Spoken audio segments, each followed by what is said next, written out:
വളരെ ചെറിയ കണ്ടുപിടുത്തങ്ങളായിരുന്നുവെങ്കിലും കഴിഞ്ഞ എപ്പിസോഡ് 1 നമ്മൾ അവ പങ്കുവച്ചിരുന്നു. ആക്സിഡന്റൽ ഇൻവെൻഷൻസ് മലയാളം എപ്പിസോഡ് 1 നമ്മളത് പങ്കുവച്ചിരുന്നു. അന്ന് നമ്മൾ പങ്കുവച്ചത് 2 ഫോർമുലകൾ വിചാരിതമായി കണ്ടുപിടിച്ചതാണ്. അതിനെക്കുറിച്ച് വിവരിക്കുന്നില്ല. നമ്മളതിന് പേര് കൊടുത്തത് C2A എന്നുള്ള മെഷർമെന്റ് കണ്ടുപിടിക്കുന്നതിന് വേണ്ടി, അതായത് C മുതൽ A വരെയുള്ള മെഷർമെന്റ് കണ്ടുപിടിക്കുന്നതിന് വേണ്ടി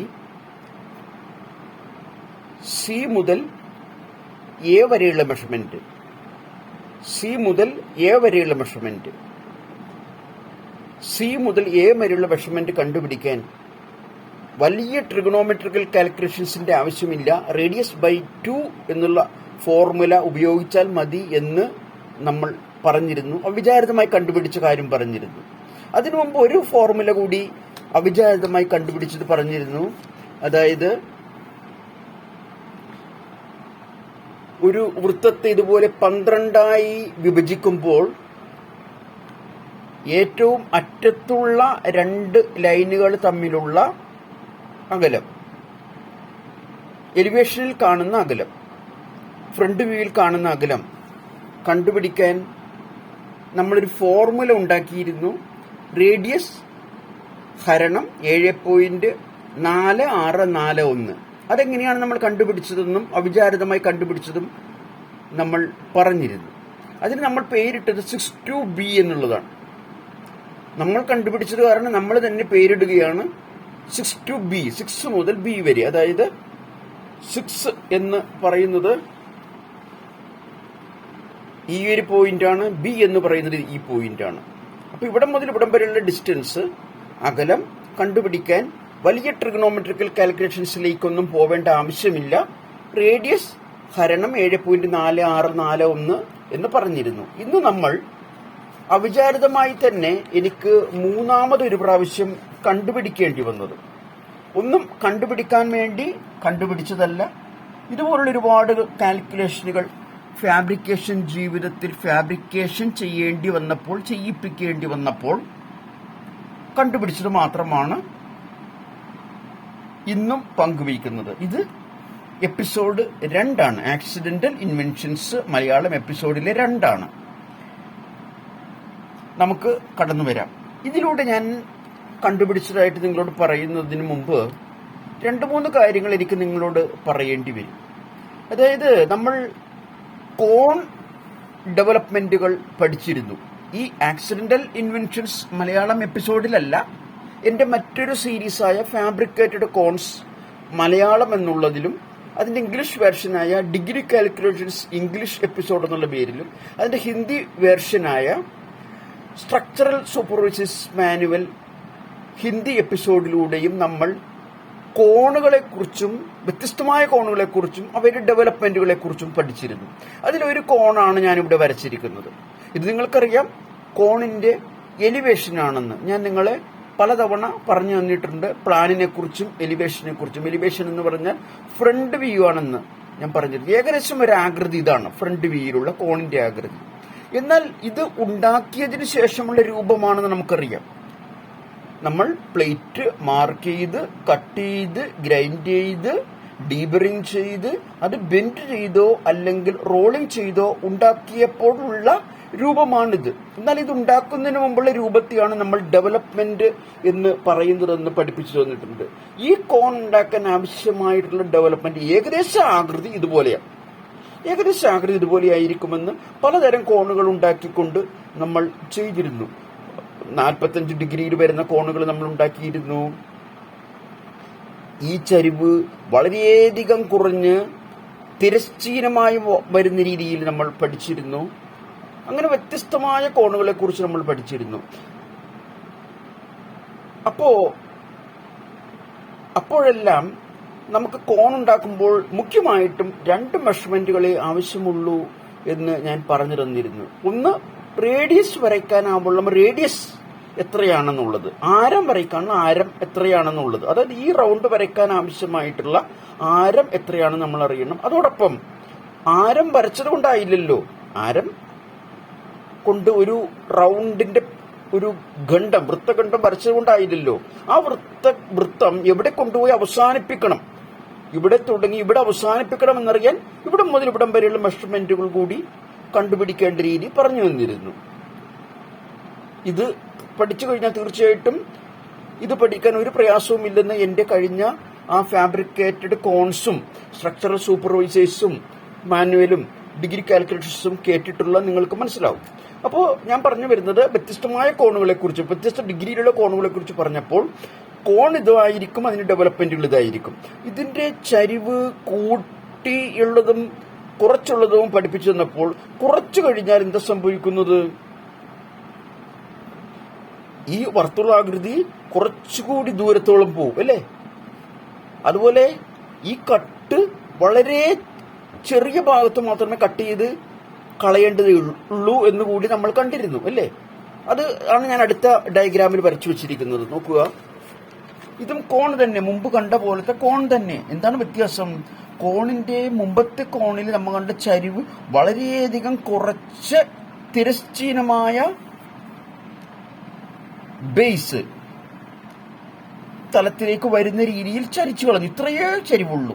അങ്ങനെ ചരിവ് വരുമ്പോൾ മുമ്പ് കണ്ട ഡെവലപ്മെന്റ് എന്തു പറ്റി? മുമ്പ് കണ്ട ഡെവലപ്മെന്റ് ഏകദേശം ഇവിടം കണ്ട് അവസാനിക്കുന്നതായിരുന്നു അല്ലേ. നോക്കൂ, ഏകദേശം ഇവിടം കണ്ടത് അവസാനിക്കുന്നതായിരുന്നു.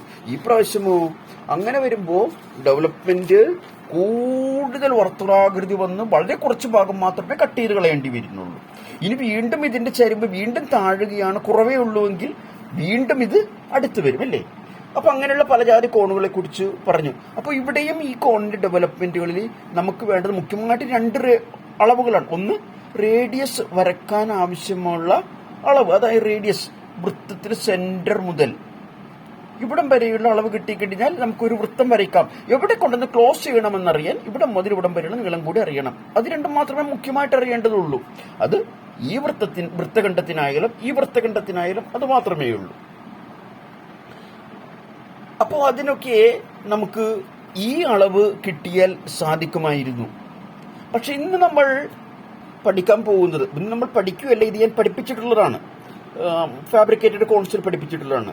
ഇത് ആക്സിഡന്റലായിട്ട്, അവിചാരിതമായിട്ട്, ആകസ്മികമായിട്ട് ഞാൻ കണ്ടുപിടിച്ചിട്ട് പഠിപ്പിക്കാൻ പോകുന്നത് കൊണ്ടാണ്. അപ്പോൾ ഇതൊരു തരം കോണാണെന്ന് പറഞ്ഞു. തിരശ്ചീനത വീണ്ടും താഴ്ന്നു വന്നിട്ടുള്ള മറ്റൊരു കോണാണ് ഇതെന്ന് പറഞ്ഞു. ഇനി തിരശ്ചീനത കുറയുന്നത് വരെ കൂടി കൂടി കൂടി ഏകദേശം ലംബാകൃതിയിലേക്ക് അടുത്ത് വന്നു കഴിഞ്ഞാൽ എങ്ങനെ ഇരിക്കുന്ന കോണാണ് ഞാനിവിടെ വരച്ചിരിക്കുന്നത്. ഇതും ഒരു കോൺ തന്നെ. എന്താണ് പ്രത്യേകത? ഈ കോണിന്റെ ചരിവ് താഴോട്ട് വന്ന് കിടക്കുകയല്ല കഴിഞ്ഞ പ്രാവശ്യത്തേതുപോലെ, പകരം ലംബത്തിനോട് വളരെയധികം അടുത്ത്. ഇതാണ് ലംബമായ ലൈൻ. ഞാൻ ഡോട്ടഡ് ലൈൻ വരച്ചിരിക്കുന്നത് മനസ്സിലാക്കാൻ വേണ്ടിയാണ്. ആ ഡോട്ടഡ് ലൈനോട് അടുത്തിരിക്കുകയാണ്. അങ്ങനെ വന്നു കഴിഞ്ഞാൽ എന്താ സംഭവിക്കുക എന്ന് വെച്ച് കഴിഞ്ഞാൽ ഈ കോണിന്റെ ഡെവലപ്മെന്റ് ഒരിക്കലും ഇതുപോലെ ആയിരിക്കുകയില്ല.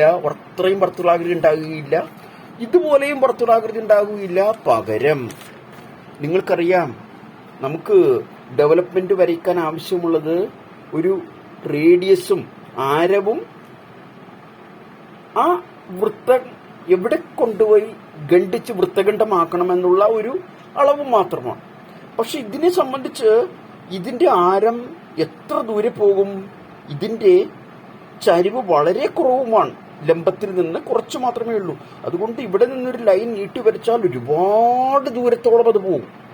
ഇവിടെ നിന്ന് വരച്ചു കഴിഞ്ഞാൽ ഒരുപാട് ദൂരത്തോളം പോകും, നിരവധി ദൂരെ പോകും. അപ്രകാരമുള്ളൊരു റേഡിയസ് നമുക്ക് കാൽക്കുലേറ്റ് ചെയ്യാമെന്നല്ലാതെ അതുപോലൊരു കോമ്പസ് ഉണ്ടാക്കിയെടുക്കുക ബുദ്ധിമുട്ടാണ്. ഉണ്ടാക്കിയെടുത്താലും അത് വെച്ച് വരച്ചു കഴിഞ്ഞാൽ പ്രാക്ടിക്കലായിട്ട്, പ്രായോഗികമായിട്ട് അത് ബുദ്ധിമുട്ടുള്ളതാണ്.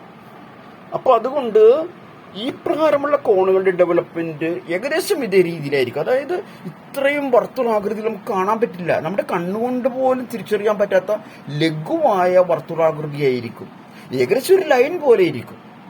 അപ്പൊ ഇങ്ങനെ വന്നു കഴിഞ്ഞാൽ നമ്മൾ എന്ത് ചെയ്യും എന്നുള്ളതാണ് നമ്മൾ ഫാബ്രിക്കേറ്റഡ് കോഴ്സിലും സ്ട്രക്ചർ സൂപ്പർവൈസേഴ്സ് മാനുവലിലും ഡിഗ്രി കാൽക്കുലേഷൻസിലുമൊക്കെ പഠിച്ചത്. അങ്ങനെ എനിക്ക് നിരവധിയായിട്ടുള്ള ഇപ്രകാരമുള്ള കോണുകൾ ചെയ്യേണ്ടി വന്നപ്പോൾ ട്രിഗണോമെട്രിക്കൽ കാൽക്കുലേഷൻസും A square plus B square to C square എന്നുള്ള ഫോർമുലയ്ക്ക് ഒരുപാട് ഉപയോഗിക്കേണ്ടി വന്നപ്പോൾ കഴിഞ്ഞ പ്രാവശ്യം നമ്മൾ ആക്സിഡന്റൽ ഇൻവെൻഷൻസിന് വേണ്ടി ഈ ഫോർമുല കണ്ടുപിടിക്കാൻ ഇവിടം മുതൽ ഇവിടം വരെയുള്ള അളവും റേഡിയസും തമ്മിൽ വല്ല ബന്ധമുണ്ടാകുമോ എന്നൊരു ചിന്ത മനസ്സിൽ വന്നതുകൊണ്ടാണ്. കാരണം റേഡിയസ് കൂടുന്നതനുസരിച്ച് ഈ അളവും കൂടില്ലേ എന്നൊരു ചിന്ത വന്നു, റേഡിയസ് കുറയുന്നതനുസരിച്ച് ഈ അളവും കുറയില്ലേ എന്നൊരു ചിന്ത വന്നു. അതുപോലെ സ്വാഭാവികമായിട്ടും എനിക്കൊരു ചിന്ത വന്നു, ഇവിടുത്തെ അളവ്, അതായത് ഇവിടം മുതൽ ഇവിടം വരെയുള്ള അളവാണല്ലോ കണ്ടുപിടിക്കുന്നത്, സ്ട്രെയിറ്റ് ആയിട്ടുള്ള നേരെയുള്ള അളവ്, ആ അളവും അതിനുശേഷം നമ്മൾ വരയ്ക്കാൻ പോകുന്ന അളവും, അതായത് ഇതിപ്പോൾ ഡെവലപ്മെന്റ് ആണ്, ഞാൻ പറഞ്ഞു തന്നു. അതിനെക്കുറിച്ച് ഞാൻ പറയുന്നതിന് മുമ്പ് കുറച്ച് കാര്യങ്ങൾ കൂടി ശ്രദ്ധിക്കുക. നമ്മളിന്ന് അത് മനസ്സിലാക്കിയെടുക്കാൻ ഞാൻ നിങ്ങൾക്ക് മുന്നിൽ തരുന്ന കോണിന്റെ അളവ് ഇതാണ്. അതായത് വെറും ലംബത്തിൽ നിന്ന് വെറും 1 ഡിഗ്രി മാത്രമേ ചരിവുള്ളൂ. പക്ഷെ ഞാൻ ഇതിൽ കൂടുതൽ ചരിച്ചു വരച്ചു. ഹാൻഡ് സ്കെച്ചാണ് ഞാൻ വരച്ചിരിക്കുന്നത്, കൈകൊണ്ട് വരച്ചിരിക്കുന്നത്. നിങ്ങൾക്കത് തിരിച്ചറിയാൻ വേണ്ടിയാണ്. 1 ഡിഗ്രി ഞാനിവിടെ വരച്ചു കഴിഞ്ഞാൽ, കൃത്യമായ 1 ഡിഗ്രി വരച്ചു കഴിഞ്ഞാൽ കണ്ണുകൊണ്ട് മനസ്സിലാക്കിയെടുക്കാൻ ബുദ്ധിമുട്ടുണ്ടാകും എന്നുള്ളത് കൊണ്ടാണ് കുറച്ചധികം ചരിച്ച് ഞാൻ വരച്ചത്, കൈകൊണ്ട് വരച്ചതാണ്. അപ്പോ ഇവിടെ നമ്മൾ ഉണ്ടാക്കാൻ പോകുന്ന കോൺ, ഇതിന് പരീക്ഷ നടത്തിയാണ് ഞാൻ എങ്ങനെ ആക്സിഡന്റൽ ഇൻവെൻഷൻസ് ചെന്ന് പെട്ടു എന്ന് പഠിപ്പിക്കുന്നത്. ഈ കോൺ തന്നെയാണ് ഞാൻ നിങ്ങളെ സ്ട്രക്ചറൽ സൂപ്പർവൈസേഴ്സ് മാനുവൽ എന്ന സീരീസിലും ഡിഗ്രി കാൽക്കുലേഷൻസ് ഇംഗ്ലീഷ് എപ്പിസോഡ് എന്ന സീരീസിലും ഫാബ്രിക്കേറ്റഡ് കോൺസ് മലയാള എപ്പിസോഡ് എന്ന സീരീസിലും പഠിപ്പിച്ചിട്ടുള്ളത്. ജസ്റ്റ് ഒന്ന് ഈ മെഷർമെന്റ് തന്നെയാണോ എന്ന് നോക്കാൻ ആ ഫാബ്രിക്കേറ്റഡ് കോൺസിന്റെ ആ പേജുകളിലേക്ക് ഞാനൊന്ന് ചെല്ലുകയാണ്. അതായത് ഫാബ്രിക്കേറ്റഡ് കോൺസിന്റെ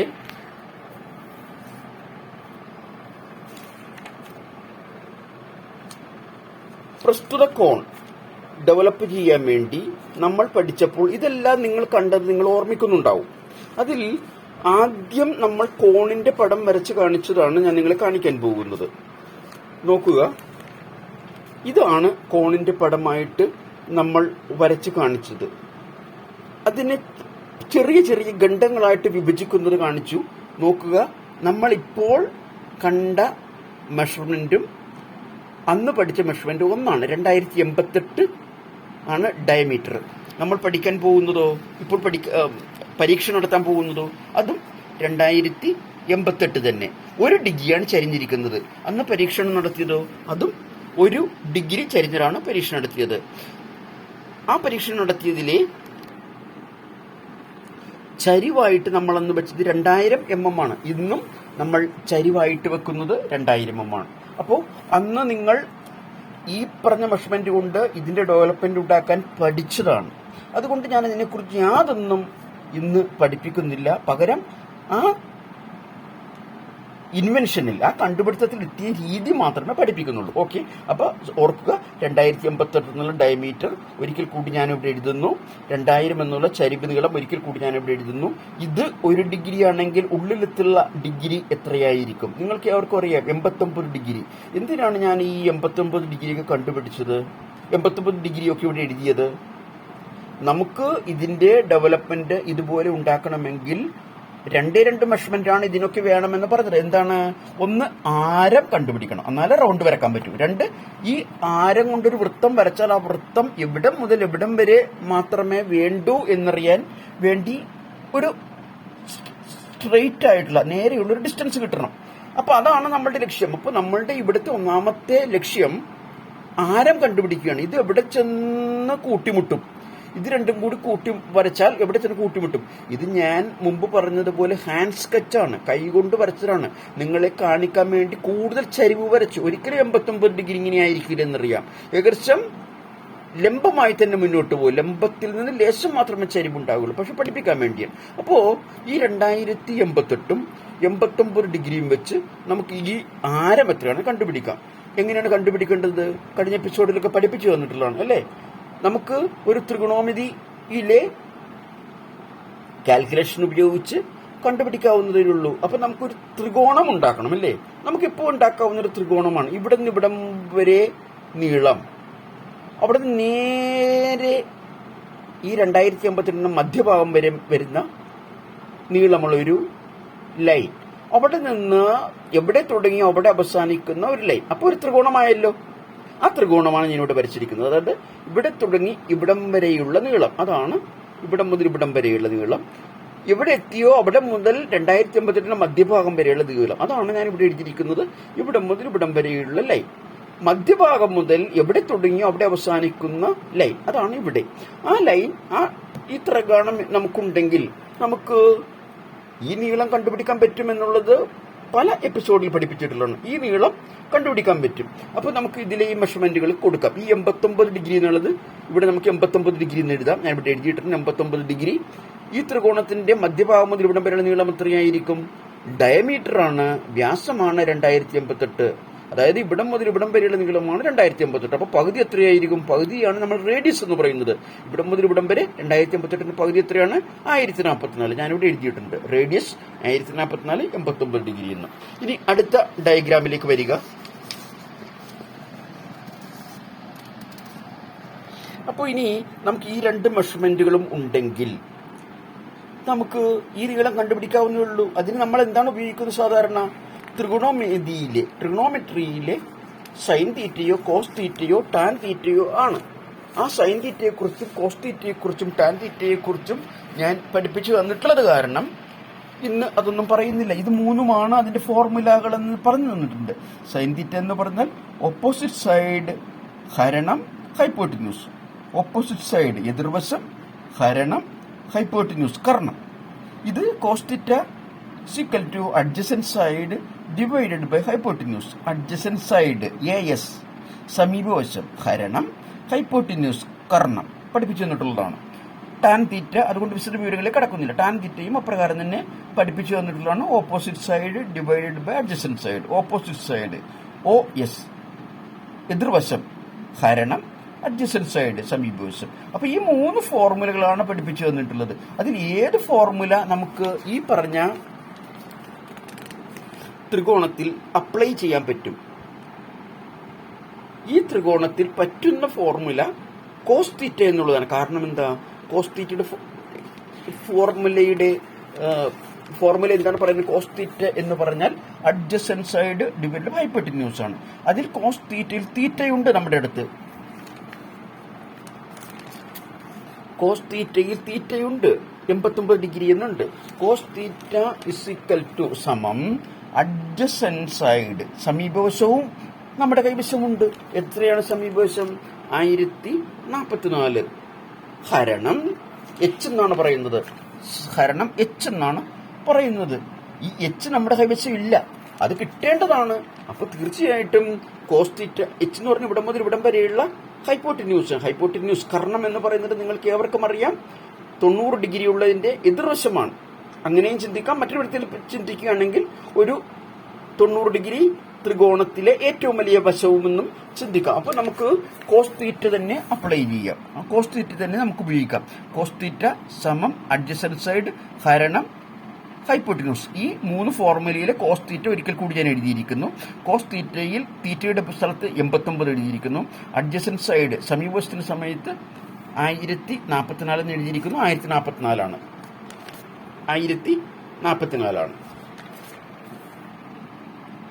1044 ഹരണം H എന്ന് എഴുതിയിരിക്കുന്നു. H ഇല്ല, H കണ്ടുപിടിക്കണം. H കണ്ടുപിടിക്കാൻ H ഇവിടെ നിർത്തിക്കൊണ്ട് മുകളിലുള്ള ഈ സംഖ്യ സമത്തിന്റെ ഇടതുഭാഗത്തേക്ക് എടുക്കുമ്പോൾ മുകളിലുള്ളത് താഴെ വരുമെന്ന് പറഞ്ഞു തന്നിട്ടുണ്ട്, താഴെ വന്നിട്ടുണ്ട്. ഇവിടെ ഗുണിക്കുകയാണെങ്കിൽ അത് ഹരിക്കപ്പെടുമെന്ന് പറഞ്ഞിട്ടുണ്ട്, ഇവിടെ ഹരിക്കപ്പെട്ടിട്ടുണ്ട്. അപ്പോൾ 1044 ഇവിടുന്ന് പോയി കഴിഞ്ഞാൽ മുകളിൽ എന്ത് സംഖ്യ അവശേഷിക്കും? 1 എന്ന് അവശേഷിക്കുമെന്ന് പറഞ്ഞു തന്നിട്ടുണ്ട്. ഓക്കെ, പക്ഷെ നമുക്ക് 1/h അല്ല കണ്ടുപിടിക്കുന്നത്, H ആണ്. അപ്പോൾ H മുകളിൽ വരുന്ന രീതിയിൽ 1 താഴെ വരുന്ന രീതിയിൽ തിരിച്ചിട്ട് കഴിഞ്ഞാൽ അത് Hന്റെ വിലയാവും, ഹൈപ്പോട്ടിന്യൂസിന്റെ വിലയാവും, കർണത്തിന്റെ വിലയാവും. കാരണം എന്ത് സംഖ്യയും 1 കൊണ്ട് ഹരിച്ചാൽ ആ സംഖ്യ തന്നെ കിട്ടും. H/1 എന്ന് പറഞ്ഞാൽ H ആണ്. 10/1 എന്ന് പറഞ്ഞാൽ 10നെ 1 കൊണ്ട് ഹരിച്ചു കഴിഞ്ഞാൽ 10 ആണെന്നറിയാം. അപ്പോൾ നമുക്ക് 1044 ഇപ്പുറത്തേക്ക് എടുത്തിട്ടു, അപ്പോൾ ഇവിടെ cos 89 താഴെയായി ഇവിടെ 1 എന്നുള്ള സംഖ്യ വന്നു, 1/h എന്നായി. നമുക്ക് 1/h കണ്ടുപിടിക്കേണ്ടത് h ആണ്. അതിന് നമുക്ക് തിരിച്ചിടണം. ഇവിടെ തിരിച്ചിട്ട് കഴിഞ്ഞാൽ h/1 എന്ന് തിരിച്ചിട്ട് കഴിഞ്ഞാൽ ഇവിടെയും തിരിച്ചിടണം. cos 89 താഴെയാകും, 1044 താഴെയായതിന് മുകളിലാവും. ഓക്കെ, നമുക്ക് h/1 എന്ന് പറഞ്ഞാൽ h തന്നെയാണ് 1044 ഹരണം cos 89. ഇനി നിങ്ങൾ നിങ്ങളുടെ കാൽക്കുലേറ്ററിൽ 1044 ഹരണം cos 89 എത്രയാണെന്ന് നോക്കുക. ഞാൻ ഒരു കാര്യം പറയുന്നത് എപ്പോഴും പറയുന്നതാണ്, അത് ആവർത്തിക്കുമ്പോൾ വിരസത തോന്നും, പക്ഷെ അത് പറഞ്ഞിട്ട് കാര്യമില്ല. ഒരു വീഡിയോ സിനിമ കണ്ടുകൊണ്ടിരിക്കുന്നത് പോലെ നിങ്ങൾ കണ്ടുകൊണ്ടിരിക്കരുത്. ഇത് കാൽക്കുലേഷനും ഫാബ്രിക്കേഷനെ കുറിച്ചും എഞ്ചിനീയറിംഗിനെ കുറിച്ചും എഞ്ചിനീയറിംഗ് ഡ്രോയിങ്ങിനെ കുറിച്ചും സേഫ്റ്റിയെ കുറിച്ചും ഈസി മെത്തേഡ്സിനെ കുറിച്ചും ജിഗ്സ് ആൻഡ് ഫിക്സ്റ്റേഴ്സിനെ കുറിച്ചും ഇൻവെൻഷനെ കുറിച്ചും ഒക്കെ പഠിപ്പിക്കുന്ന ഒരു ക്ലാസ്സാണ്. അപ്പോൾ ഇതിൽ കാൽക്കുലേഷൻ ഉണ്ടെങ്കിൽ നിങ്ങൾ ആ കാൽക്കുലേഷൻ ചെയ്യാൻ ഞാൻ ആവശ്യപ്പെടുന്ന സമയത്ത് എൻ്റെ വീഡിയോ പോസിലിട്ടുകൊണ്ട് നിങ്ങൾ നിങ്ങളുടെ കാൽക്കുലേറ്റർ, സയന്റിഫിക് കാൽക്കുലേറ്റർ ഉപയോഗിക്കണം. അത് A4 സൈസ് നോട്ട്ബുക്കിലേക്ക് എഴുതണം, വരയ്ക്കണം.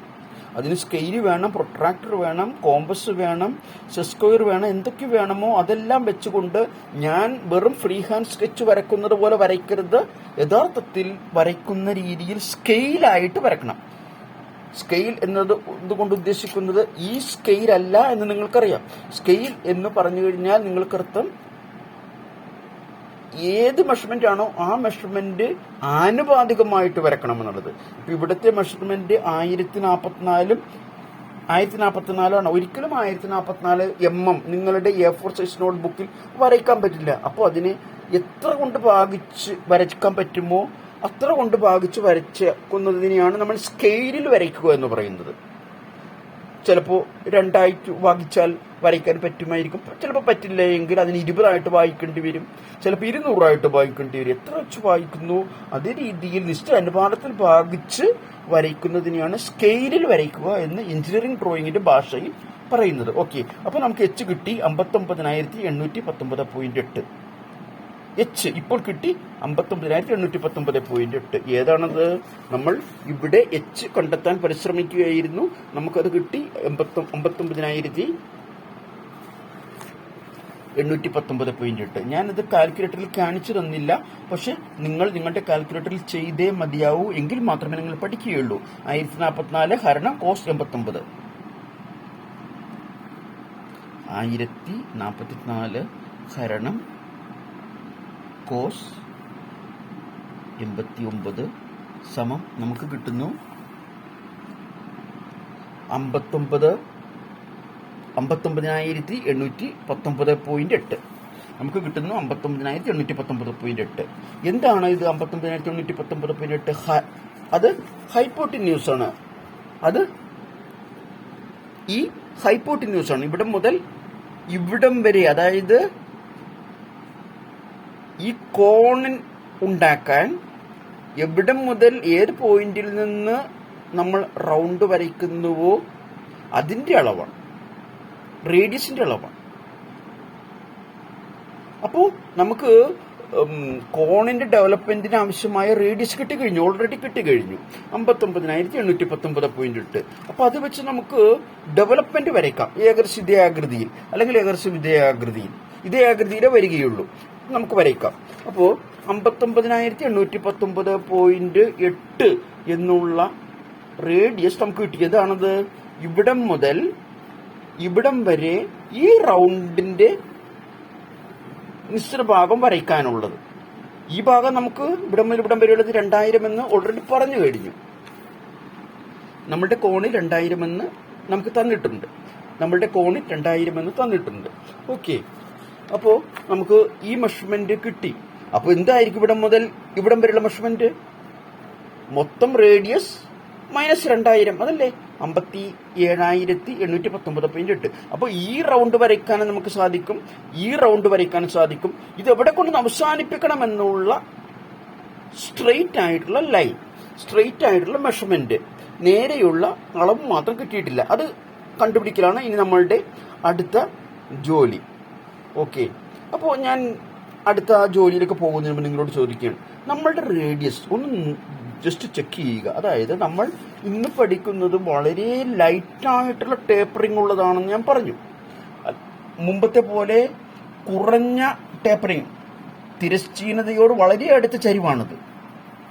അതൊന്നുമല്ല, തിരശ്ചീനയിൽ നിന്ന് ഒട്ടും അടുത്തല്ലാതെ അകലെ ലംബത്തിനോടടുത്ത വെറും 1 ഡിഗ്രി മാത്രം ചരിഞ്ഞ ഒരു കോൺ പഠിക്കുന്നത് കാരണം അതിന്റെ റേഡിയസ് വരയ്ക്കാൻ 59,000 ചില്ലുവാനം mm ദൂരം, അതായത് ഏകദേശം 59-ലേറെ മീറ്റർ ദൂരം, 60ഓളം മീറ്റർ ദൂരം എന്ന് പറഞ്ഞാൽ ഏകദേശം ഒരു വലിയൊരു ഫുട്ബോൾ ഗ്രൗണ്ടിന്റെ പകുതിയിലേറെ നീളമുള്ളതാണ് നമ്മൾ വരയ്ക്കാൻ പോകുന്ന വൃത്തത്തിന്റെ പകുതിയായ ആരം, റേഡിയസ്.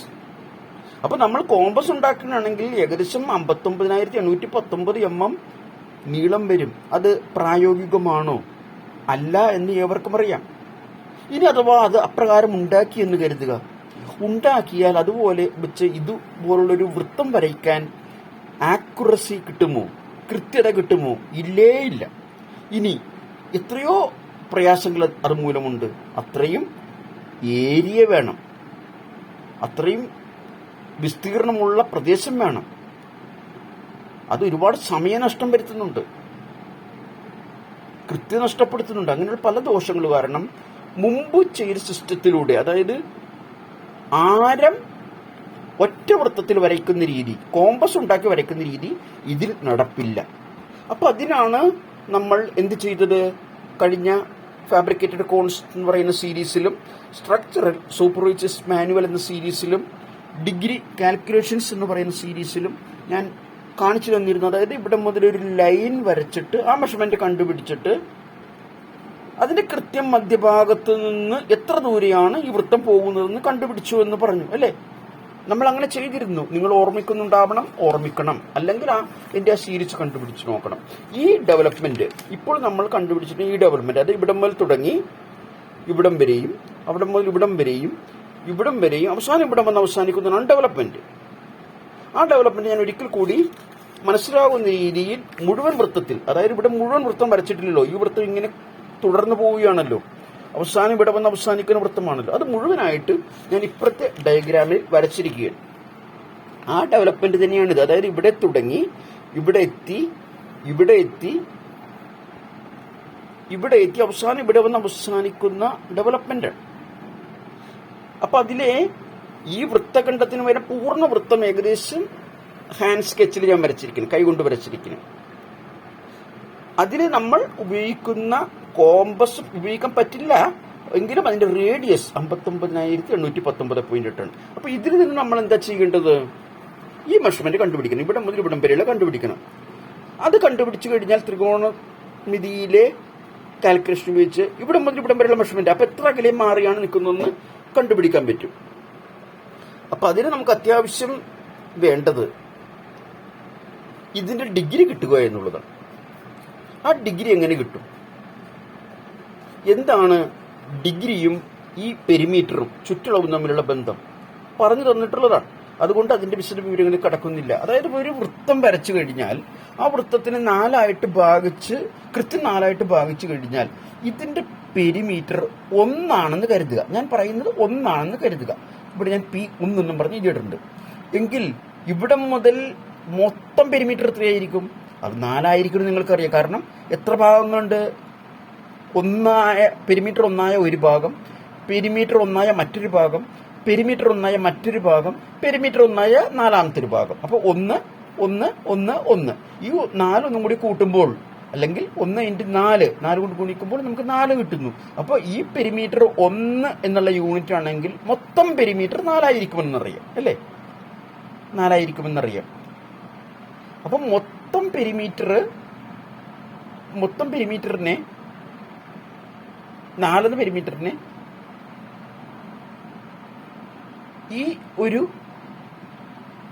ഭാഗം കൊണ്ട് ഹരിച്ചു കഴിഞ്ഞാൽ നമുക്ക് 4 കിട്ടുന്നു. അതായത് ഈ ഒരു ഭാഗത്തിന്റെ പെരിമീറ്ററിന്റെ 4 ഇരട്ടിയാണ് മൊത്തം പെരിമീറ്റർ എങ്കിൽ അത് തന്നെയായിരിക്കും ഡിഗ്രിയിൽ സംഭവിക്കുന്നത്. ഡിഗ്രി എത്രയാണിത്? ഇവിടെ മുതൽ ഇവിടം വരെയുള്ള ഡിഗ്രി എത്രയാണ്? എവർക്കും അറിയാം. മൊത്തം ഡിഗ്രി 360 ഡിഗ്രി ആണെങ്കിൽ ഇത്രയും ഭാഗത്ത് 4 ആയിട്ട് തിരിച്ചിട്ടുള്ള ഇത്രയും ഭാഗത്തിന്റെ ഡിഗ്രി 90 ആയിരിക്കുമെന്നറിയാം. ഇതെത്രയാ? ഇതും 90 ഡിഗ്രിയാണ്. ഇതെത്രയാ? ഇതും 90 ഡിഗ്രിയാണ്. ഇതെത്രയാ? ഇതും 90 ഡിഗ്രിയാണ്. ഇത് 90 ആണെങ്കിൽ മൊത്തം ഡിഗ്രി 360. ഇത് 90 ആണെങ്കിൽ മൊത്തം ഡിഗ്രി കിട്ടാൻ നമ്മൾ എന്ത് ചെയ്യുന്നു? 90 4 പ്രാവശ്യം കൂട്ടുന്നു, അല്ലെങ്കിൽ 4 കൊണ്ട് ഗുണിക്കുന്നു. ഇവിടെ എഴുതിയിരിക്കുന്ന മെഷർമെന്റുകൾ അതിന് സമാനമായി ഞാൻ അവിടെ എഴുതിയിരിക്കുന്നു. ഇവിടെ പെരിമീറ്റർ 1 പറയുന്ന പോലെ ഡിഗ്രി 90 ഡിഗ്രിയാണ്. ഈ 1നെ 4 കൊണ്ട് ഗുണിച്ചാൽ മൊത്തം പെരിമീറ്റർ കിട്ടും എന്ന് പറയുന്നത് പോലെ ഇവിടുത്തെ ഡിഗ്രിയായ 90നെ 4 കൊണ്ട് ഗുണിച്ചാൽ മൊത്തം ഡിഗ്രി കിട്ടും. മൊത്തം പെരിമീറ്റർ ഹരണം 1, ഇവിടെ ഭാഗം മാത്രമുള്ള പെരിമീറ്റർ. അപ്പൊ നമുക്ക് 4 ഉത്തരം കിട്ടിയാൽ ഡിഗ്രിക്കും അത് തന്നെയാണ്. ഈ മൊത്തം പെരിമീറ്റർ പോലെ മൊത്തം ഡിഗ്രി 360 ഹരണം ഇത്രയും ഭാഗത്തിന് മാത്രം ഡിഗ്രി എത്രയാണത്? 90. അത് വെച്ച് ഹരിച്ചാലും 4. അപ്പൊ അതിന്റെ അർത്ഥം എന്താ? പെരിമീറ്ററിന്റെ എത്ര ഇരട്ടിയാണോ മൊത്തം പെരിമീറ്റർ, അത് തന്നെയായിരിക്കും ഡിഗ്രിയുടെയും അതേ ഇരട്ടി തന്നെയായിരിക്കും. അതാണ് ഓർക്കേണ്ടത്. ഒരു നിശ്ചിത ഭാഗത്തിന്റെ പെരിമീറ്ററിന്റെ എത്ര ഇരട്ടിയാണോ മൊത്തം പെരിമീറ്റർ, അത് തന്നെയായിരിക്കും നിശ്ചിത ഭാഗത്തിന്റെ ഡിഗ്രിയുടെ അതേ അളവിലുള്ള ഇരട്ടിയായിരിക്കും മൊത്തം ഡിഗ്രി. ഓക്കെ, അപ്പൊ ഇത് പറഞ്ഞു തന്നിട്ടുള്ളതാണ്, അതുകൊണ്ട് വിശദ വിവരങ്ങളിലേക്ക് കടക്കുന്നില്ല. അപ്പൊ അതിന് നമ്മളൊരു ഫോർമുല പറഞ്ഞിരുന്നത് MP/MP സമം MD/MT. ഇതിൽ ക്യാപിറ്റൽ MT ആണ് എഴുതിയിരിക്കുന്നത്. മേജർ പെരിമീറ്റർ ഇവിടെ എഴുതിയിട്ടുണ്ട്, മേജർ പെരിമീറ്റർ ഹരണം ഇവിടെ റണ്ണിങ് ലെറ്ററിലുള്ള MP ആണ് എഴുതിയിരിക്കുന്നത്, മൈനർ പെരിമീറ്റർ. അതൊക്കെ പറഞ്ഞു തന്നിട്ടുള്ളത് കാരണം ഞാൻ വിശദ വിവരങ്ങളിലേക്ക് കടന്ന് സമയം കളയുന്നില്ല. ഇവിടെ അതുപോലെ എഴുതിയിരിക്കുന്നത് MD, capital MD major degree ഇവിടെ എഴുതിയിട്ടുണ്ട്, മേജർ ഡിഗ്രി എന്ന്. ഇത് റണ്ണിങ് ലെറ്ററിൽ MD ആണ്. മൈനർ ഡിഗ്രി അതും പറഞ്ഞു തന്നിട്ടുണ്ട്. എന്താണ് ഇപ്പോൾ മൈനർ ഡിഗ്രി, മേജർ ഡിഗ്രി എന്ന് നിങ്ങൾക്ക് മനസ്സിലായി. മൈനർ ഡിഗ്രി എന്ന് ഉദ്ദേശിക്കുന്നത് ഈ ചെറിയ ഭാഗത്തിന്റെ ഡിഗ്രിയാണ്. ഈ ചെറിയ ഭാഗത്തിന്റെ ഡിഗ്രിയാണ് മൈനർ ഡിഗ്രി എന്ന് പറയുന്നത്. മേജർ ഡിഗ്രി എന്ന് പറയുന്നത് മൊത്തം ഡിഗ്രിയാണ്. മേജർ ഡിഗ്രി എന്ന് പറയുന്നത് മൊത്തം ഡിഗ്രിയാണ്, അതായത് 360 ഡിഗ്രിയാണ്. അതുപോലെ മേജർ പെരിമീറ്റർ, മൈനർ പെരിമീറ്റർ എങ്ങനെയാണ്? മേജർ പെരിമീറ്റർ എന്ന് പറഞ്ഞാൽ ഇവിടെ തുടങ്ങി അവിടെ തന്നെ വന്ന് അവസാനിക്കുന്ന പെരിമീറ്ററാണ്. അതായത് മേജർ പെരിമീറ്റർ എന്ന് പറഞ്ഞാൽ ഇവിടെ തുടങ്ങി ഒരു വൃത്തം പൂർണ്ണമാക്കി അവിടെ തന്നെ വന്ന് അവസാനിക്കുന്ന പെരിമീറ്ററാണ്. എന്നാൽ മൈനർ പെരിമീറ്റർ എന്ന് പറഞ്ഞാൽ ചെറിയ പെരിമീറ്റർ. എവിടെ മുതലാണ്? ഇവിടെ തുടങ്ങിയാൽ ഇവിടെ തന്നെ അവസാനിക്കുന്നു, അതായത് ഇവിടെ തുടങ്ങിയാൽ ഇവിടെ അവസാനിക്കുന്നു. ഓക്കെ, വിശദ വിവരങ്ങളിലേക്ക് കടക്കുന്നില്ല. അപ്പോ മേജർ പെരിമീറ്റർ ആവട്ടെ, മൈനർ പെരിമീറ്റർ ആവട്ടെ, അതെല്ലാം കാണാനുള്ള ഫോർമുല പറഞ്ഞു തന്നിട്ടുണ്ട്. പെരിമീറ്റർ കാണാനുള്ള ഫോർമുല എന്താണ്? πd. മൈനർ പെരിമീറ്റർ ആയാലും ഫോർമുല എന്താണ്? പെരിമീറ്ററിന്റെ πd. പക്ഷെ മേജർ പെരിമീറ്ററിന് ഞാൻ ക്യാപിറ്റൽ ലെറ്ററിൽ πd എന്നിവിടെ എഴുതിയിട്ടുണ്ട്. മൈനർ പെരിമീറ്ററിനെ തിരിച്ചറിയാൻ വേണ്ടി റണ്ണിങ് ലെറ്റർ πd എന്ന് എഴുതിയിട്ടുണ്ട്. അതുപോലെ ഇവിടെ മേജർ ഡിഗ്രി MD എന്ന് എഴുതിയിട്ടുണ്ട്, മൈനർ ഡിഗ്രി MD എഴുതിയിട്ടുണ്ട്. പൈയുടെ വില നിങ്ങൾക്കറിയാം, പറഞ്ഞു തന്നിട്ടുള്ളതാണ് 3.14. ഡി എത്രയാണ്? മേജർ പെരിമീറ്റർ ഉണ്ടാക്കാൻ, അതായത് മേജർ പെരിമീറ്റർ, ഈ പെരിമീറ്റർ കണ്ടുപിടിക്കാനുള്ള ഡയമീറ്റർ എത്രയാണ്? ഇത് ഇവിടം മുതൽ ഇവിടം വരെയുള്ള മെഷർമെന്റ് ഡയമീറ്റർ അല്ല എന്ന് നിങ്ങൾക്കറിയാം, അത് റേഡിയസ് ആണെന്നറിയാം. റേഡിയസ് ഇവിടം മുതൽ ഇവിടം വരെ വീണ്ടും ഒരു റേഡിയസ് ആയിക്കഴിഞ്ഞാൽ അതൊരു ഡയമീറ്റർ. ഇവിടെ മുതൽ ഇവിടം വരെയുള്ള മെഷർമെന്റ് ഡയമീറ്ററാണ്. അപ്പോൾ ഒന്നുകിൽ ഇതിനെ 2 പ്രാവശ്യം കൂട്ടുക, അല്ലെങ്കിൽ ഇത് ഈ മെഷർമെന്റ് ഇൻറ്റു 2. അപ്പോൾ നിങ്ങളുടെ കാൽക്കുലേറ്ററിൽ 59,819 ഇൻറ്റു 0.8 ഇൻറ്റു 2 എന്ന് ചെയ്യുക. അപ്പോൾ നിങ്ങൾക്ക് കിട്ടുന്ന ഉത്തരം 1,19,619.6 എന്നുള്ളതായിരിക്കും. ഇനി മൈനർ പെരിമീറ്റർ. മൈനർ പെരിമീറ്റർ എന്താണ് അറിയാം, ഇവിടെ മുതൽ ഇവിടം വരെ മാത്രമേ ഉള്ളൂ. ഈ ഡെവലപ്മെന്റ് കട്ട് ചെയ്തതിന് ശേഷം, ഗ്രൈൻഡ് ചെയ്തതിന് ശേഷം, ബെൻഡ് ചെയ്ത് അല്ലെങ്കിൽ റോൾ ചെയ്ത് കഴിയുമ്പോൾ അത് ഒരു ഡയമീറ്ററുള്ള ഒരു വൃത്തമായി മാറും. ആ ഡയമീറ്റർ എത്രയാണ്? ഇതുപോലുള്ളൊരു കോണായി മാറും. അപ്പൊ എത്രയായിരിക്കും അതിന്റെ ഡയമീറ്റർ? 2058 ആയിത്തീരാൻ പോകുന്നത്. 2058 ആയി തീരുന്നതിന് മുമ്പ് ഇവിടെ എന്തുമാത്രം മെറ്റീരിയൽ മൊത്തം വൃത്തത്തിനുള്ളിലുണ്ടോ അത് പരിപൂർണമായും കാണുന്ന രീതിയിലുള്ള ഒരു ഡയഗ്രമാണ് ഇവിടം മുതൽ ഇവിടം വരെയുള്ളത്. ഇത് ബെൻഡ് ചെയ്ത് കഴിഞ്ഞാൽ, റോൾ ചെയ്ത് കഴിഞ്ഞാൽ 2088 ഡയമീറ്റർ ഉള്ള ഒരു കോണായി മാറും. അപ്പം മൈനർ പെരിമീറ്റർ എത്രയാണ്? ഇത്രയും ഭാഗത്തുള്ളതിന്റെ ഡയമീറ്റർ എത്രയാണ്? അത് 2088 ആയിരിക്കും. ഞാനിവിടെ എഴുതിയിട്ടുണ്ട്.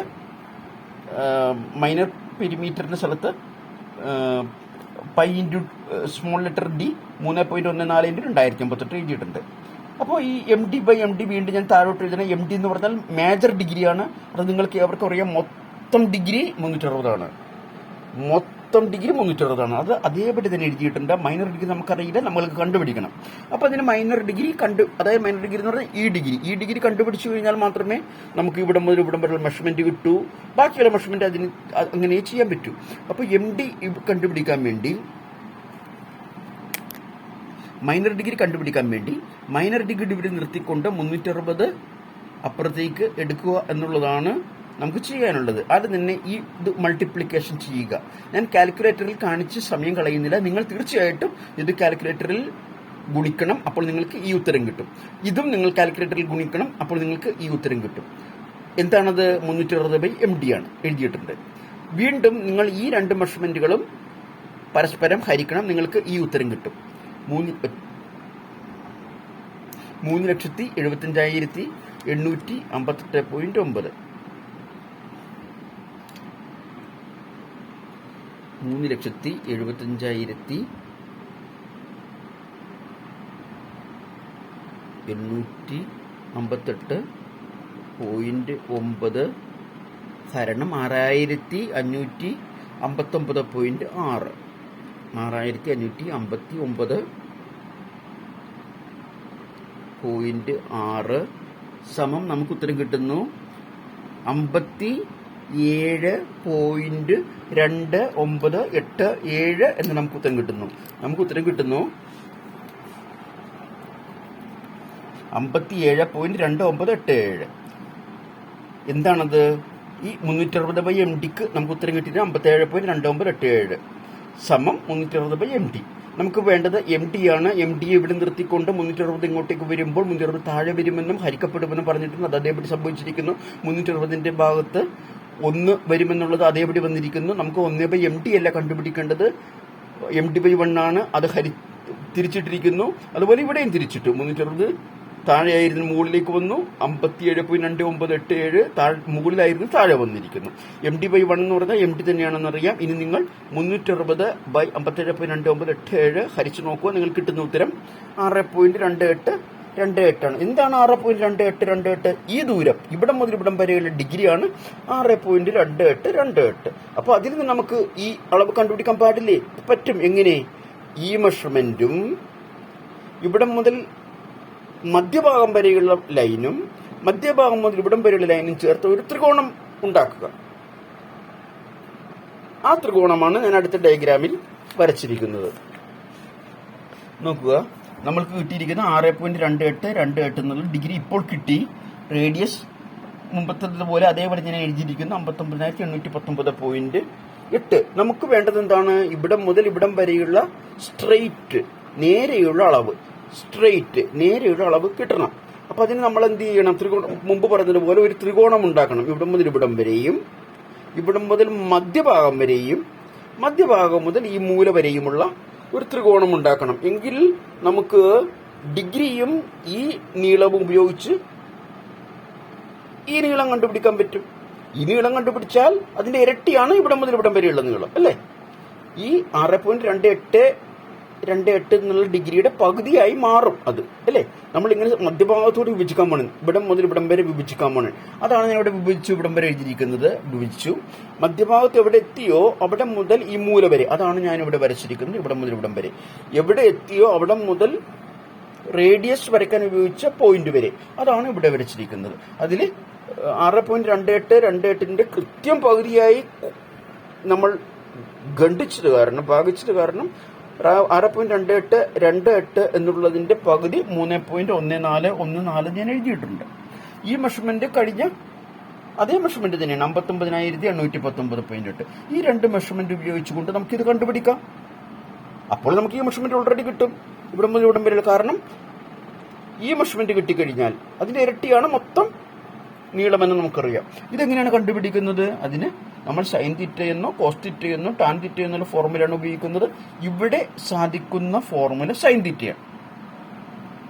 സൈൻ തീറ്റ എന്നുള്ളതിന്റെ ഫോർമുല ഫുള്ളായിട്ട് പറയുമ്പോൾ opposite side divided by hypotenuse എന്നാണെന്ന് നമുക്കറിയാം അല്ലേ. Sine theta opposite side sine തീറ്റയിൽ തീറ്റ എത്രയാണ്? 3.1414 സൈൻ 3.1414. ഈ sine theta equal to opposite side divided by hypotenuse. Hypotenuse 59 ഇതാണ് ഇവിടെ മുതൽ ഇവിടം വരെയുള്ള 59,819.8. നമുക്ക് ഓപ്പോസിറ്റ് സൈഡാണ് കണ്ടുപിടിക്കേണ്ടത്. ഓപ്പോസിറ്റ് സൈഡ് ഇവിടെ നിർത്തിക്കൊണ്ട് ഇവിടെ താഴെയുള്ള 59,819 സമത്തിന്റെ ഇടതുവശത്തേക്ക് എത്തുമ്പോൾ താഴെയായിരുന്നു മുകളിൽ വന്നു, ഹരിച്ചിരിക്കുന്നത് ഇവിടെ ഗുണിക്കുകയും ചെയ്തു.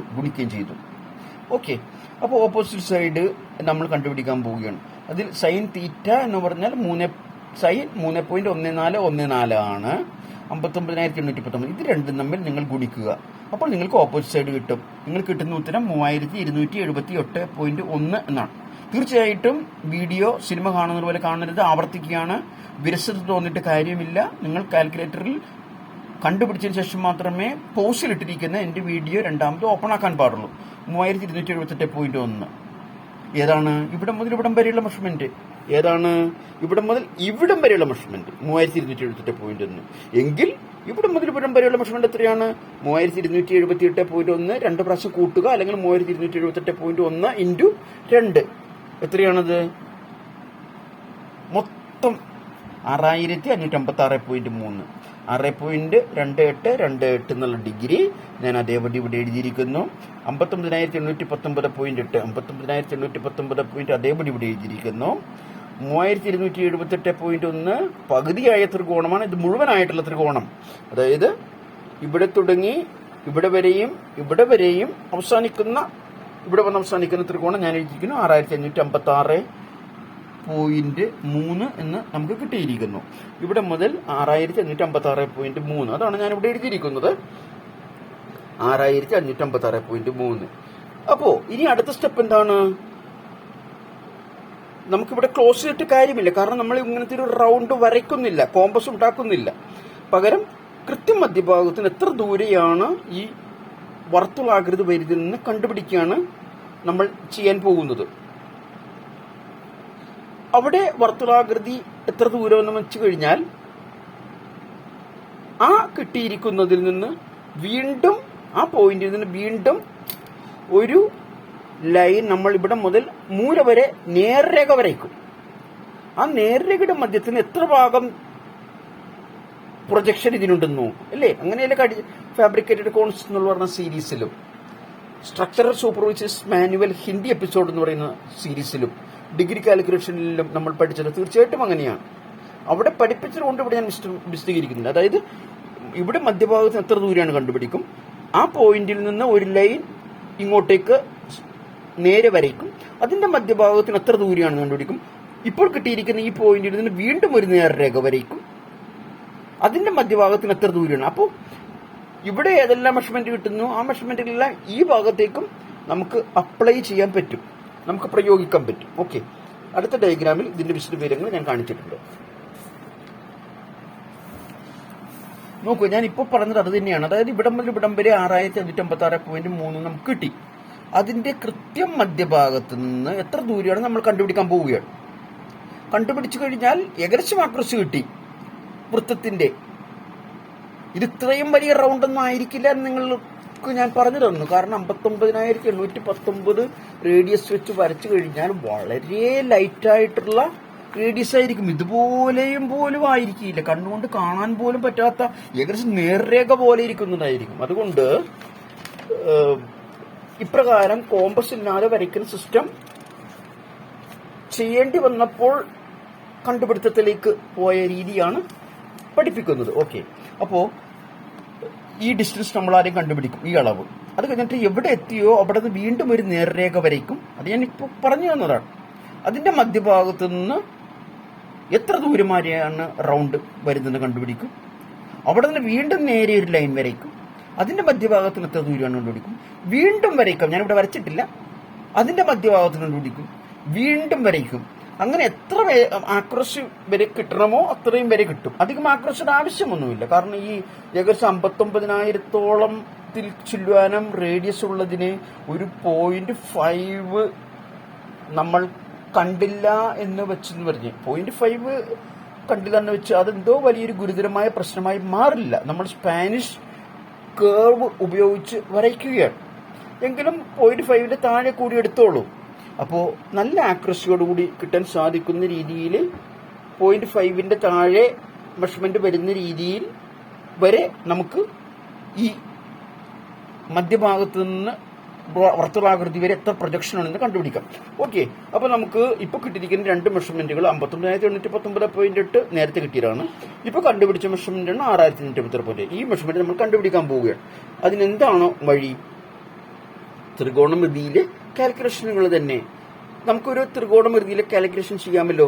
ഇവിടം മുതൽ ഇവിടം വരെയുള്ള മെഷർമെന്റ് നമുക്കറിയാം. 6,856.3ന്റെ പകുതിയാണ്. എത്രയാണത്? 3,278.1. ഈ മെഷർമെന്റ് നമുക്കുണ്ട് 59,819.8. അപ്പോൾ ഈ ലൈൻ ഈ മൂല മുതൽ ഈ മൂല വരെയും ഈ മൂല മുതൽ ഈ മൂല വരെയും ഈ മൂലം മുതൽ ഈ മൂലം വരെയുമുള്ള ഒരു 90 ഡിഗ്രി ത്രികോണം കൊണ്ട് നമുക്ക് ഈ മെഷർമെന്റ് കണ്ടുപിടിക്കാൻ പറ്റും. ഈ അളവ്, അതായത് ഇവിടം മുതൽ ഇവിടം വരെ കണ്ടുപിടിക്കാൻ പറ്റും. അവിടം മുതൽ ഇവിടം വരെ കണ്ടുപിടിച്ചു കഴിഞ്ഞാൽ ഈ അളവ് കണ്ടുപിടിക്കാൻ എന്താ പ്രയാസം? പ്രയാസമില്ല. കാരണം എന്താ? ഇവിടം മുതൽ ഇവിടം വരെ അളവ് നമ്മുടെ അടുത്തുണ്ട്. ഏതാണത്? 59,819.8 റേഡിയസ്, ആരം എന്നുള്ള അളവുണ്ട്. ഈ അളവ് തന്നെയാണ് ഈ അളവ്, ഇവിടുന്ന് ഇവിടം വരെയുള്ള അളവ്.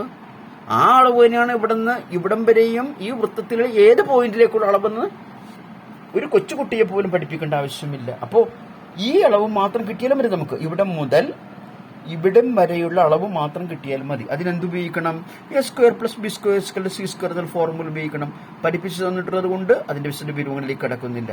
നമുക്ക് ഇതാണല്ലോ എ, ഇതാണ് കണ്ടുപിടിക്കേണ്ടത്. അപ്പോൾ a² + b² = c²ലെ a² ഇവിടെ നിർത്തിക്കൊണ്ട് b² അപ്പുറത്തേക്ക് എടുക്കുമ്പോൾ ഇവിടെ കൂട്ടിയിരിക്കുന്നത് അപ്പുറത്ത് കുറയ്ക്കേണ്ടി വരും. ഇവിടെ കുറച്ചു, c² - b² എന്നാക്കി. നമുക്ക് a² അല്ല കണ്ടുപിടിക്കേണ്ടത്, a ആണ് കണ്ടുപിടിക്കേണ്ടത്. അതായത് a × a ആണല്ലോ a². അതിൽ 2 aയിലെ ഒരു a മാത്രം എടുത്താൽ മതി എന്ന് പറയുമ്പോൾ ഇവിടെ വർഗ്ഗമൂലമാക്കുകയാണ്. വർഗത്തെ ഇവിടെ വർഗ്ഗമൂലമാക്കുകയാണ്. എങ്കിൽ ഇതിന്റെയും വർഗ്ഗമൂലമാക്കാൻ എന്ത് ചെയ്യും? ഇങ്ങനെ ഒരു ചിഹ്നം കൊടുക്കണം. ഇത് വർഗ്ഗമൂലമാണ് അല്ലേ? ഈ ചിഹ്നം ഇവിടെയും കൊടുത്താൽ എന്തായി അതിന്റെ അർത്ഥം? a² വർഗ്ഗമൂലം എന്നായി അർത്ഥം അല്ലേ? ആ വർഗ്ഗമൂലം ആണ് a² വർഗ്ഗമൂലമാണ് a. അപ്പൊ c² ഇവിടെ വർഗ്ഗമൂലം എഴുതി, ഇവിടെയും വർഗ്ഗമൂലം എഴുതാൻ നമ്മൾ ഇപ്രകാരമുള്ള ചിഹ്നം കൊടുത്തു. c² - b² മുകളിൽ ഇപ്രകാരമുള്ള ചിഹ്നം കൊടുത്തു. ഇനി നമ്മൾ ഈ c² ആ അളവ് കൊടുക്കുക. എത്രയാണ് c²? c ഇതാണ് 59,819.8 ഇവിടെ മുതൽ. അതിന്റെ സ്ക്വയർ നിങ്ങൾ കണ്ടുപിടിക്കുക. പിന്നെ b², അതായത് ഇവിടം മുതൽ ഇവിടം വരെയുള്ളതിന്റെ സ്ക്വയർ 3,278.1ന്റെ സ്ക്വയർ കണ്ടുപിടിക്കുക. എന്നിട്ട് അവ തമ്മിൽ കുറയ്ക്കുക. ഇതിൽ നിന്ന് ഇത് കുറയ്ക്കുക. കുറച്ചതിന് ശേഷം അപ്പോൾ അത് ഇതിന് സ്ക്വയർ കണ്ടുപിടിച്ചാണ് ഇവിടെ എഴുതിയിരിക്കുന്നത്. നിങ്ങൾ ആവർത്തിക്കുകയാണ്. വീഡിയോ സിനിമ കണ്ടുപോകുന്ന പോലെ കണ്ടുപോകരുത്. ഇത് നിങ്ങളുടെ കാൽക്കുലേറ്ററിൽ കണ്ടുപിടിക്കണം. ഞാൻ ഇപ്പോൾ തൽക്കാലം കാൽക്കുലേറ്ററിൽ കാണിക്കുന്നില്ല. കാരണം സമയം ഇപ്പോൾ തന്നെ 49 മിനിറ്റ് കഴിഞ്ഞു. എത്രയും വേഗം നിർത്തേണ്ടതുള്ളത് കൊണ്ട്. അപ്പോൾ ഇതിന് സ്ക്വയർ എടുക്കുക. ആ സ്ക്വയറാണ് ഇവിടെ എഴുതിയിരിക്കുന്നത്. ഇതിന്റെ സ്ക്വയർ എടുക്കുക. ആ സ്ക്വയറാണ് ഇവിടെ എഴുതിയിരിക്കുന്നത്. അതിനുശേഷം ഇവ തമ്മിൽ കുറയ്ക്കുക. കുറച്ച് കിട്ടുന്ന ഉത്തരം എത്രയാണോ അതിന്റെ സ്ക്വയർ റൂട്ട് എടുക്കുക. അപ്പോൾ നിങ്ങൾക്ക് 59,729.9 എന്ന് കിട്ടും. എന്താണ് ഈ 59,729.9? ഇവിടം മുതൽ ഇവിടം വരെയുള്ള അളവ്. ഇവിടം മുതൽ ഇവിടം വരെയുള്ള അളവ് 59,729.9. ഇവിടെയുള്ള 59,819.8 അതേപോലെ എഴുതിയിട്ടുണ്ട്. ഇവിടെയുള്ള 3,278 അതേപോലെ എഴുതിയിട്ടുണ്ട്. ഇപ്പോൾ കിട്ടിയ മെഷർമെന്റ് ഇവിടെ എഴുതിയിട്ടുണ്ട്. എങ്കിൽ ഈ മെഷർമെന്റ് എത്രയായിരിക്കും? മൊത്തം മെഷർമെന്റ് നിങ്ങൾക്കറിയാം എത്രയാണ്, 59,819.8 ഒരു 5-10 മിനിറ്റ് മുമ്പ് പറഞ്ഞു. ഈ 59,819.8 അതായത് ഇവിടം മുതൽ ഇവിടം വരെ മൈനസ് ഇവിടം മുതൽ ഇവിടം വരെയുള്ള മെഷർമെന്റ്, അപ്പോൾ നമുക്ക് കിട്ടുന്ന 59.9. അപ്പോൾ ഇവിടം മുതൽ ഇവിടം വരെയുള്ള മെഷർമെന്റ് നമുക്ക് കിട്ടി 89.9. ഇനി നമ്മൾ എന്താ ചെയ്യേണ്ടത്, വീണ്ടും ഒരു ലൈൻ വരയ്ക്കണം, അതിന്റെ മധ്യഭാഗം എടുക്കണം, ഇങ്ങോട്ട് എടുക്കണം. ഇതെനിക്ക് വളരെയധികം പ്രയാസമായിട്ട് തോന്നി. കാരണം ഒരു പ്രാവശ്യം എടുത്തു, വീണ്ടും ഇതുപോലെ പല ജാതി കാൽക്കുലേഷനുകൾ ചെയ്യേണ്ടി വന്നു, വീണ്ടും ലൈൻ വരച്ചു, അതിന്റെ മധ്യഭാഗം എടുത്തു, മധ്യഭാഗത്ത് എത്ര ദൂരമാണ്, ഇതേപോലെ ഈ കാൽക്കുലേഷനുകളോ ഒക്കെ പലതും ചെയ്യേണ്ടി വന്നു. അപ്പൊ ഞാൻ മുമ്പ് പറഞ്ഞതുപോലെ ഞാൻ ഓർത്തു, ഇപ്പൊ കിട്ടിയിരിക്കുന്ന ഈ മെഷർമെന്റിൽ നിന്ന് അതിന്റെ കൃത്യം പകുതിയിൽ നിന്നല്ലേ മൂലയിലേക്ക് പോകുന്നത്. അപ്പൊ ഇപ്പൊ കിട്ടാൻ പോകുന്ന ഈ മെഷർമെന്റും തമ്മിൽ എന്തെങ്കിലും ബന്ധമുണ്ടാകുമോ എന്ന് ഞാൻ നോക്കി. അടുത്ത മെഷർമെന്റ് അതുപോലെ നോക്കി. ഇപ്പൊ കിട്ടിയിരിക്കുന്ന മെഷർമെന്റും അതിനുശേഷമുള്ള മെഷർമെന്റ് തമ്മിൽ നോക്കി.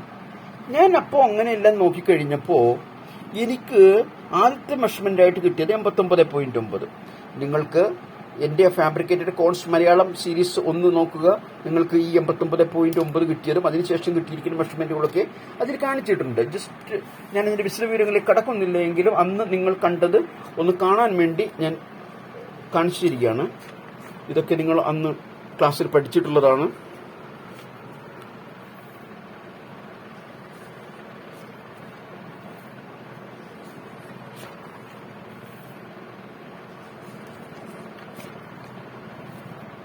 നിങ്ങൾക്ക് ആദ്യത്തെ മെഷർമെന്റ് ആയിട്ട് 89.9 കിട്ടിയതായിട്ട് കണ്ടു. അടുത്ത മെഷർമെന്റ് ആയിട്ട് നിങ്ങൾക്ക് കിട്ടിയത്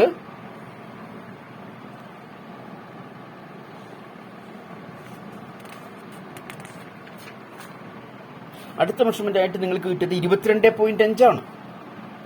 നിങ്ങൾ ഓർമ്മിക്കുന്നുണ്ടാവണം, അല്ലെങ്കിൽ അത് ഒന്നുകൂടി കണ്ടു നോക്കണം. ഞാൻ വിശദവിവരങ്ങളിൽ കടക്കുന്നില്ല.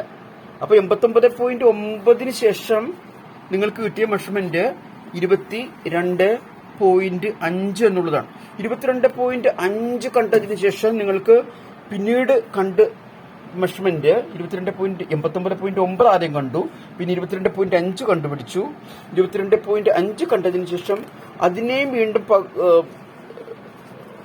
ഇവിടം മുതൽ ഇവിടം വരെയും വീണ്ടും ലൈൻ വരച്ചു. അതിന്റെ മധ്യഭാഗത്ത് നിന്ന് എത്ര ദൂരെ മാറിയാണെന്ന് കണ്ടുപിടിക്കാൻ പോയപ്പോൾ 22.5 ശേഷം നിങ്ങൾക്ക് കണ്ടുപിടിക്കാൻ പറ്റി 5.6 എന്നുള്ളത്. അതാണ് ഞാനിവിടെ എഴുതിയിരിക്കുന്നത്, 5.6. ആദ്യം 89.9 പുറത്തേക്ക് തള്ളി നിൽക്കുന്നു കണ്ടു, പിന്നെ 22 തള്ളി കണ്ടു, പിന്നെ 5.6 തള്ളി നിൽക്കുന്നു കണ്ടു, പിന്നെ 1.4 തള്ളി നിൽക്കുന്നുണ്ട്. അപ്പൊ ഞാൻ ഇവ തമ്മിലുള്ള ബന്ധം നോക്കി, ഇതിന്റെ എത്രയെങ്കിലും ഇരട്ടിയാണോ എന്ന് നിങ്ങളൊന്ന് നോക്കുക. ഈ 89.9 22 തമ്മിലുള്ള ബന്ധം എന്താണ്? ഈ 22.5 എന്നുള്ള മെഷർമെന്റിന് 4 ഇരട്ടിയല്ലേ 89.9? അതെ. ഈ 5.6 എന്നുള്ളതിന്റെ 4 ഇരട്ടിയല്ലേ 22.5? അതെ. ഈ 1.4 എന്നുള്ളതിന് 4 ഇരട്ടിയിൽ 5.6? അതെ. അപ്പൊ അങ്ങനെ എനിക്ക് ആകസ്മികമായി ഒരു കാൽക്കുലേഷൻ കണ്ടുപിടിക്കാൻ പറ്റി. അത് എന്റെ അവിചാരിതമായി കണ്ടുപിടിച്ചതാണ്. അതോടൊപ്പം എനിക്ക് ഈ പറഞ്ഞ കാൽക്കുലേഷനുകളൊന്നും ചെയ്യേണ്ട ആവശ്യമില്ലാതെ വന്നു. എന്ത് ചെയ്യണം? ആദ്യത്തിന് ഇത് കണ്ടുപിടിക്കാൻ ഏത് മെഷർമെന്റ് ഇത് പറഞ്ഞ കണ്ടുപിടിക്കണം. അതിനുശേഷം അടുത്ത മെഷർമെന്റ് കണ്ടുപിടിക്കാൻ മറ്റു കാൽക്കുലേഷനിൽ പോവാതെ ഹരണം 4 എന്ന് കൊടുത്തു കഴിഞ്ഞാൽ എനിക്ക് 22.1 കിട്ടാൻ തുടങ്ങി. അടുത്ത മെഷർമെന്റ് കണ്ടുപിടിക്കാൻ വേറെ മെഷർമെന്റുകളിലേക്കൊന്നും പോകാതെ ഹരണം 4 എന്ന് പറഞ്ഞു കൊടുത്തു കഴിഞ്ഞാൽ അടുത്ത മെഷർമെന്റ് കണ്ടുപിടിക്കാൻ എനിക്ക് സാധിച്ചു. അതാണ് ഞാൻ ഇന്ന് ആക്സിഡന്റൽ ഇൻവെൻഷൻസ് മലയാളം എപ്പിസോഡ് 3 എന്റെ മൂന്നാമത്തെ കണ്ടുപിടുത്തമായിട്ട്. ഇത് വളരെ ലഘുവായ കണ്ടുപിടുത്തമാണെങ്കിലും നിങ്ങളെ പഠിപ്പിക്കുന്നതിന്റെ അടിസ്ഥാനത്തിൽ അത് നിങ്ങൾ മനസ്സിലാക്കണം. പഠിപ്പിക്കാൻ വേണ്ടി പഠിക്കുകയാണെന്ന്. അപ്പൊ നമ്മൾ കഴിഞ്ഞ പ്രാവശ്യമൊക്കെ ഇതുപോലെ കണ്ടുപിടിച്ചപ്പോൾ അതിന് ഒരു പേര് കൊടുത്തിരുന്നു. നമ്മൾ കണ്ടുപിടിക്കുന്ന നമ്മൾക്ക് തന്നെ പേര് കൊടുക്കാം. ആ പേരിന്റെ അടിസ്ഥാനത്തിൽ മറ്റുള്ളവരും പഠിക്കട്ടെ. നിങ്ങളും ഇപ്പൊ പഠിക്കാൻ പോവുകയാണ്. കഴിഞ്ഞ പ്രാവശ്യം നമ്മൾ കൊടുത്ത പേരെന്താണ്?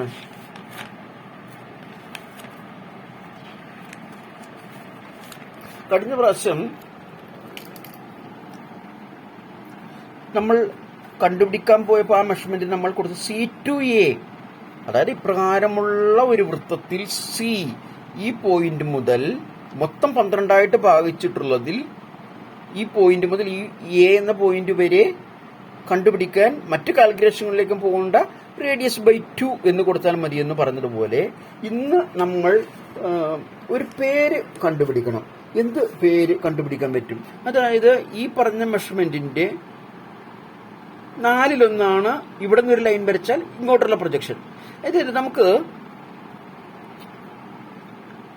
ഈ മെഷർമെന്റിന് ഞാണിലേക്കുള്ള ദൂരം ഇംഗ്ലീഷിൽ പറയുകയാണെങ്കിൽ ലെങ്ത് ടു കോഡ് എന്ന് കൊടുക്കാം. അതുപോലെ ഇവിടെ നമ്മൾ ലൈൻ വരയ്ക്കുമല്ലോ, അതിന്റെ മധ്യഭാഗത്ത് നിന്ന് പുറത്തോട്ടില്ലേ, അതും ഞാണിലേക്കുള്ള ദൂരം എന്ന് നമുക്ക് പേര് കൊടുക്കാം. അതായത് ഇംഗ്ലീഷിൽ പറയുകയാണെങ്കിൽ ലെങ്ത് ടു കോഡ്. അപ്പൊ ഈ ലെങ്ത് ടു കോഡിന്റെ 4 ഇരട്ടി ആയിരിക്കും ഇത്. മറ്റൊരു വിധത്തിൽ പറഞ്ഞാൽ ഈ മെഷർമെന്റിന്റെ 4/1 ആയിരിക്കും ഇത്. അതായത് ഫോർമുല നമുക്ക് ഇങ്ങനെ ഉണ്ടാക്കിയെടുക്കാം. അതായത് ഞാൻ പറഞ്ഞ പോലെ ലെങ്ത് ടു കോഡ് എന്നുള്ള വാക്ക് ഞാൻ പറഞ്ഞു, അതിന് നമുക്ക് മലയാളത്തിൽ ഞാണിലേക്കുള്ള ദൂരം എന്ന് പറയാം. അപ്പോൾ ഒന്നാമത്തെ കോഡിലേക്കുള്ള നീളം, ഒന്നാമത്തെ ഞാണിലേക്കുള്ള ദൂരം, രണ്ടാമത്തെ കോഡിലേക്കുള്ള ദൂരം, ഞാണിലേക്കുള്ള ദൂരം, അങ്ങനെ നമ്മൾ പേര് കൊടുക്കാം. അപ്പോൾ കോണിന്റെ ഡെവലപ്മെന്റ് ഫോർമുല ആണ് നമ്മളിപ്പോൾ ഇന്ന് കണ്ടുപിടിക്കാൻ പോകുന്നത്. കോൺ ഡെവലപ്പ് ചെയ്യാൻ വേണ്ടി നമ്മൾ ഫോർമുല ഉപയോഗിക്കുമ്പോൾ രണ്ടാമത്തെ length to code, second length to code, രണ്ടാമത്തെ ഞാണിലേക്കുള്ള ദൂരം കണ്ടുപിടിക്കാൻ നമ്മൾ എന്ത് ചെയ്യണം? ആദ്യത്തേത് എത്രയാണോ അതേ ഹരണം 4, അങ്ങനെയല്ലേ നമുക്ക് ഉത്തരം കിട്ടുന്നത്. ആദ്യത്തേത് എത്രയാണോ ഹരണം 4, അപ്പൊ നമുക്ക് 22.5 കിട്ടുന്നു. ആദ്യത്തേത് എത്രയാണോ ഹരണം 4, അപ്പൊ നമുക്ക് ഈ ഉത്തരം കിട്ടുന്നു. ആദ്യത്തേത് എത്രയാണോ ഹരണം 4, അപ്പൊ ഇത് നമുക്ക് ഉത്തരം കിട്ടുന്നു. അപ്പോൾ നമുക്ക് ഇന്ന് ഫോർമുലയായിട്ട് നമ്മളിന്ന് കണ്ടുപിടിക്കുന്നത് കോൺ ഡെവലപ്മെന്റിനുള്ള ഒരു ഫോർമുലയാണ്. അത് സെക്കൻഡ് ലെങ്ത് ടു കോഡ് എന്നും പറഞ്ഞ് നമുക്ക് കൊടുക്കാം. അത് കണ്ടുപിടിക്കാൻ എന്ത് ചെയ്യണം?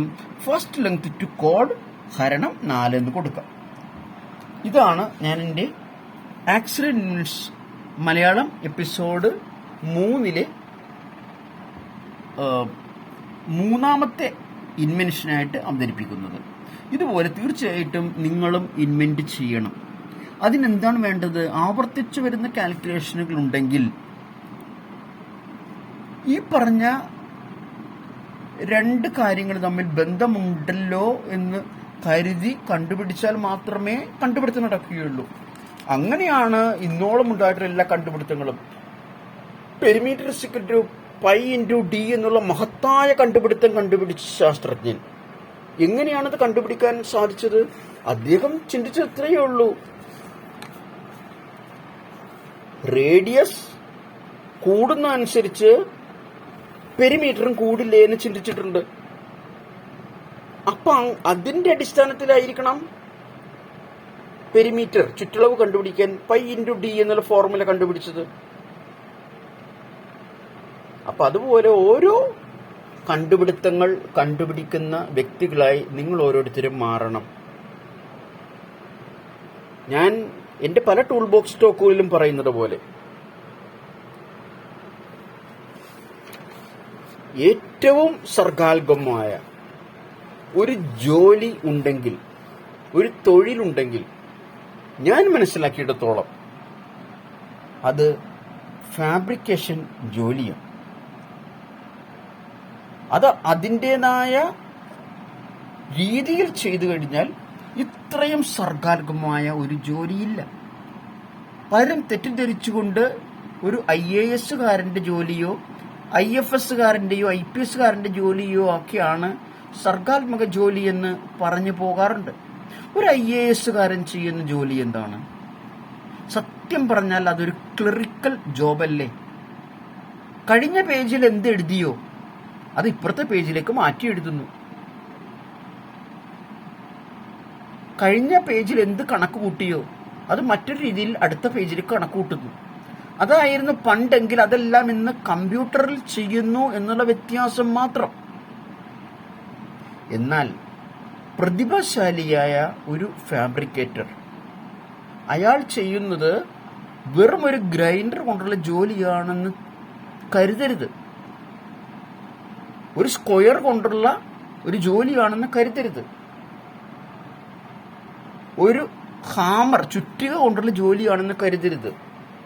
പകരം അതിൻ്റെ ടു ഇസഡ് ആദ്യം മുതൽ അവസാനം വരെയുള്ള എല്ലാ കാര്യങ്ങളിലും നിപുണനായാൽ ഇത്ര സർഗാത്മകമായൊരു ജോലി ഈ ഭൂമിയിലില്ല എന്ന് എൻ്റെ 36 വർഷത്തെ അനുഭവത്തിൻ്റെ അടിസ്ഥാനത്തിൽ ഞാനിവിടെ പറഞ്ഞു വെക്കുന്നു. എല്ലാം ചെയ്യാൻ പ്രാപ്തരാവണം.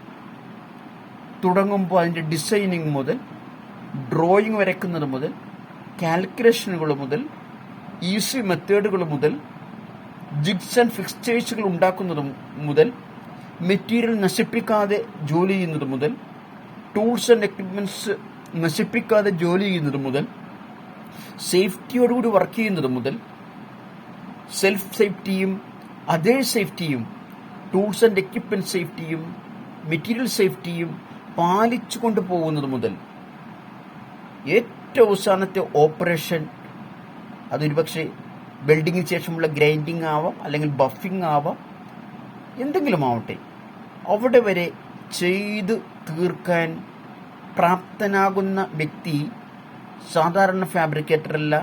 അയാൾ ഫാബ്രിക്കേറ്റർ എന്ന് വിളിക്കപ്പെടും. ഫാബ്രിക്കേറ്ററുടെ ഫാബ്രിക്കേറ്ററാണ് എഞ്ചിനീയർ എന്ന പേരിൽ അറിയപ്പെടുന്നത്.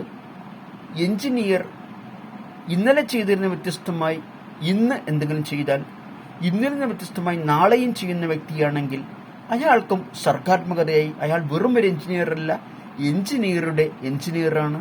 എഞ്ചിനീയറുടെ എഞ്ചിനീയറെയാണ് സയന്റിസ്റ്റ്, ശാസ്ത്രജ്ഞൻ എന്ന് വിളിക്കുന്നത്.